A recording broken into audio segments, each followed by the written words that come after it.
కాంగ్రెస్ కక్షపూరితంగా వ్యవహరిస్తోంది. మాపై అక్రమ కేసులు బనాయిస్తోంది.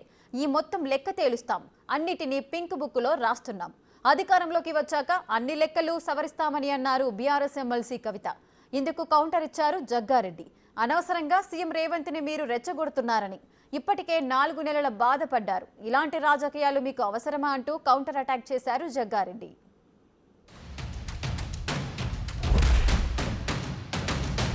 డిక్లరేషన్లో 0.5% కూడా ఇంప్లిమెంట్ చేయలేవాళ్ళు.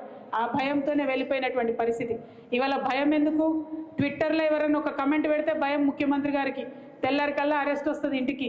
ఫేస్బుక్లో ఎవరైనా ఒక వీడియో పెడితే భయం ముఖ్యమంత్రి గారికి, తెల్లారికల్లా పోలీసు వాళ్ళు వస్తారు. అదే క్రమంలో మా కోఆర్డినేటర్ మనోజ్ రెడ్డి గారి మీద కూడా మరి కేసులు పెట్టి పాపం తమ్ముడిని తనను 16 రోజుల పాటు వాళ్ళ కుటుంబాన్ని ఆయనను ఇబ్బంది పెట్టి జైల్లో పెట్టడం జరిగింది. మేము కూడా చూస్తూ ఉన్నాం. బీఆర్ఎస్ కూడా పింక్ బుక్ మెయింటైన్ చేయడం మొదలు పెడుతుంది.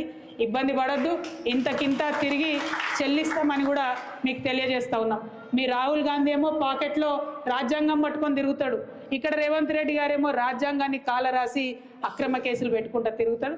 చూస్తూ ఉన్నాం. డెఫినెట్గా లెక్కలు మేము కూడా పెట్టుకుంటాం. మాకు జయశంకర్ సార్ నేర్పించిండు లెక్కలు ఎట్లా రాయాలనో, ఎట్లా ఉద్యమాలు చేయాలనో. అట్లా చేసి ఆడ మోడీని గీకిరు, ఆడపోతే వాళ్ళు లోపలేసారు. మళ్ళీ ఈయన గీకుడు గోకుడు మీకు అవసరమా? ఇదంతా మళ్ళీ ఏంటంటే పోలీసులు పంపిస్తాం, మళ్ళీ మీరే మొత్తుకుంటారు. అనుడేందుకు మనం? ఎందుకంటే నేను ఏమంటున్నానంటే, నువ్వు రాసుడు మళ్ళీ ఆయన రాసుడు, మళ్ళీ నువ్వు రాసుడు మళ్ళీ ఆయన రాసుడు, ఇది రాసుకొని ఎందుకు? ఇదంతా మీకు గవర్నమెంట్ ఇచ్చింది, సీఎంగా ఆయన పని అని చేసుకుంటాడు. అపోజిషన్గా ఏమన్నా లోటుపాట్లు ఉంటే నువ్వు మాట్లాడు.